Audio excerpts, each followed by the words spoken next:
And top of the morning to you, children. I put more air in my yoga ball chair, so I sit higher, so it makes me feel like I'm 5'8" instead of 5'7". All right.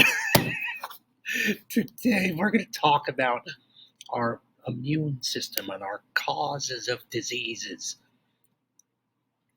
So this is lesson 7.1. Think about the last time you missed school because of an illness. Well, we know in this time. Can you think of anything you could have done to avoid getting sick? Again, as we know with this time in life, things we can do to avoid getting sick. We're going to learn about what makes you sick, how diseases can spread, how your body defends itself against diseases. Vocabulary words you're putting in your notes are disease, communicable disease, non-communicable disease, pathogen, infection, immune system. Let's see if I can say this word. Lymphocyte, antibody, immunity. So, types of diseases. A disease is an unhealthy condition of the body or mind. Some diseases, such as cancer, can be very dangerous and even deadly. Others, like colds, are far less serious. There are two types of diseases. A communicable disease is a disease that can be spread, such as a cold. You could get a communicable disease from another person, an object, or an animal. A non-communicable disease is a disease that does not spread, such as diabetes or cancer. You can't catch these diseases from another person. Those will be a couple chapters we're going to do. We're going to do non-communicable disease as the next chapter. Communicable diseases as the next chapter. And non-communicable diseases will be in 2 chapters. With a microscope, a scientist can see disease-causing germs that are invisible to the unaided eye. Next page. Uh-oh, SpaghettiOs. Someone screwed up his pages. I'll be right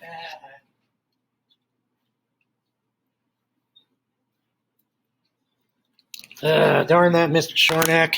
So, I'm going to have to read these off of my pages.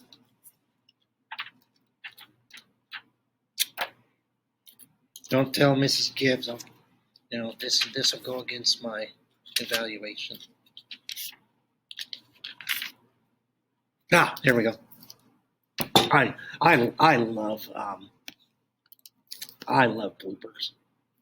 Germs that cause disease. Most communicable diseases are caused by germs, tiny organisms that can be seen without a microscope. Lots of germs are present on your skin at all times, and most of them are harmless or even helpful. However, some germs are harmful. These disease-causing germs are called pathogens. Figure 7.1 shows common pathogens. The result of pathogens invading the body, multiplying, and harming some of your body's cells is an infection. If your body cannot fight off the infection, you will get sick.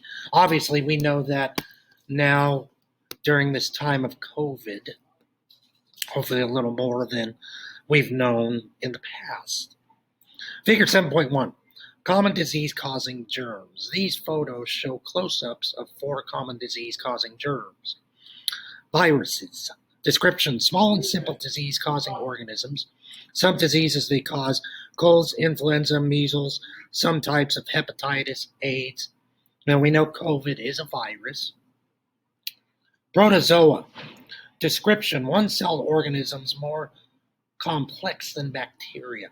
Some of these diseases are malaria, amniotic dysentery, giardias, toxoplasmosis, stuff like that. You get that from drinking like bad water, sometimes mosquitoes. I know things like malaria, dysentery, giardias.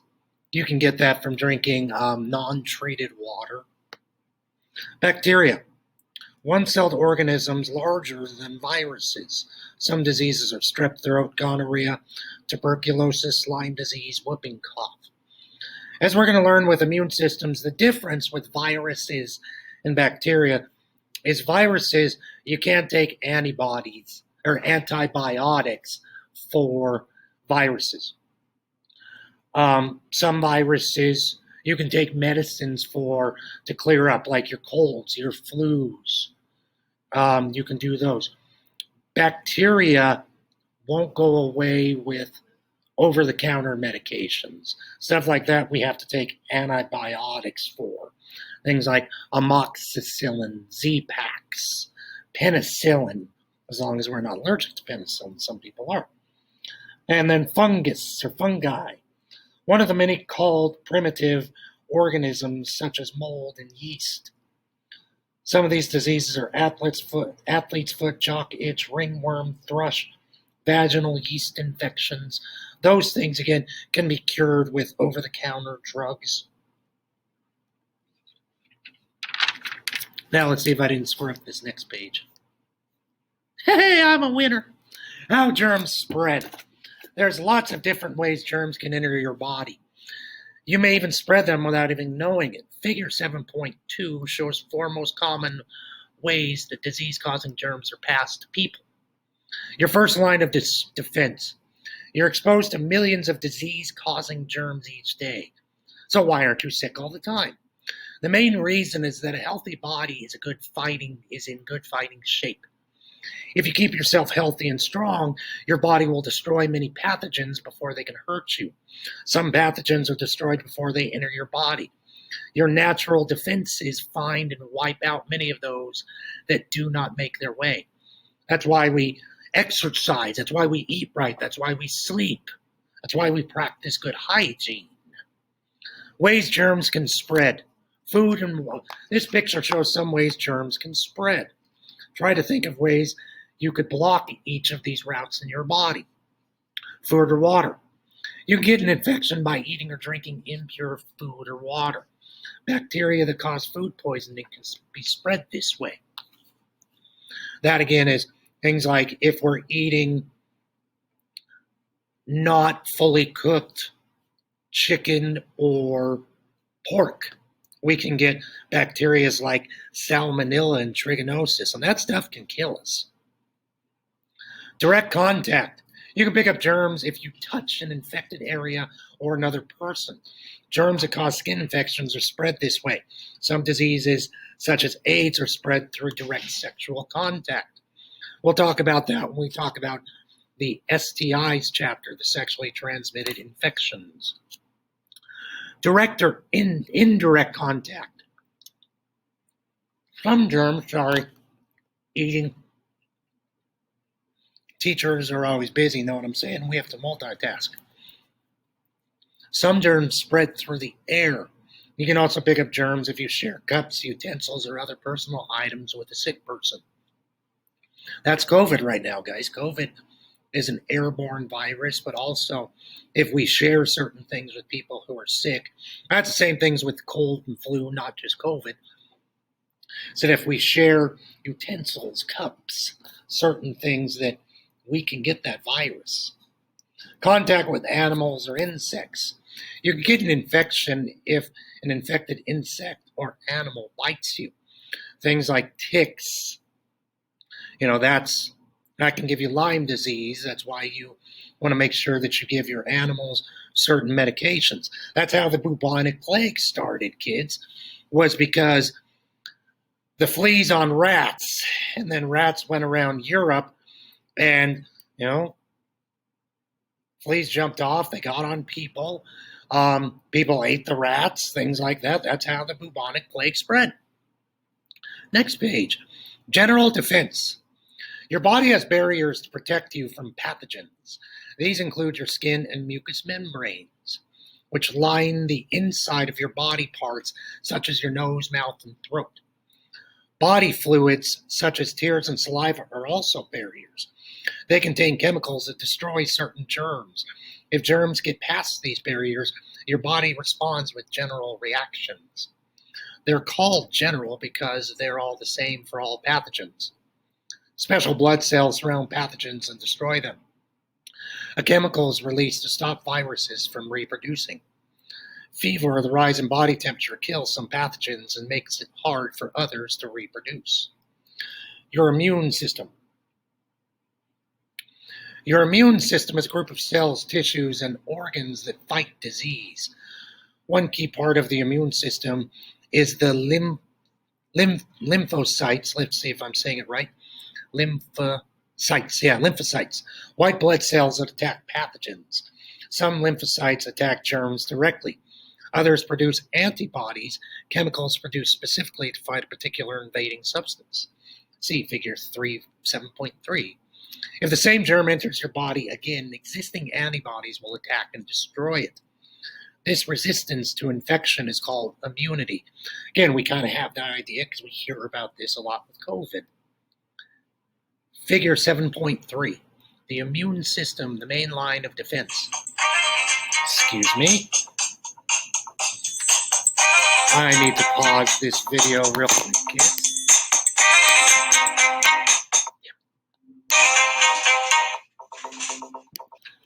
All right, kids, I'm back. Sorry, I had work stuff to do. You know, we have to be professional. We have to take care of some things. Anyway, your immune system fights your health by disarming the pathogens that could make you sick. Each type of pathogen carries a unique set of chemicals called antigens. On its surface, your immune system recognizes these antigens as invaders. Your immune system produces an antibody to fight each specific antigen. The antibody attaches itself to the antigen like a key in a lock. This kills the pathogen, makes it harmless, or marks it for attack.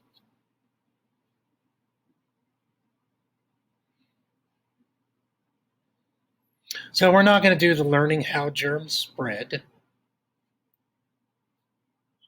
We're going to do some questions. We'll watch a little video and I'll answer any questions. You know, because especially with your immune system, as you get older, or something like AIDS is a good example of. AIDS is one of those things, kids, that we'll talk about with STIs, but AIDS weakens your immune system. And AIDS is what's known as autoimmune deficiency syndrome, which comes from a virus called HIV. It's a virus, and I'm going to have to look it up. But it weakens your white blood cells. And then a lot of times you die from a virus, a bacteria, an infection, because your immune system is compromised. A lot of times people who have AIDS will die from pneumonia because their immune system is too weak to fight the pneumonia. But we can talk about that when we do the next chapter. As always, pirates, if you have any questions, please raise your hand in class. Remote learners, if we still have remote learners, please unmute yourself or message me through Schoolology. Thank you very much, pirates, and have a super sparkly day.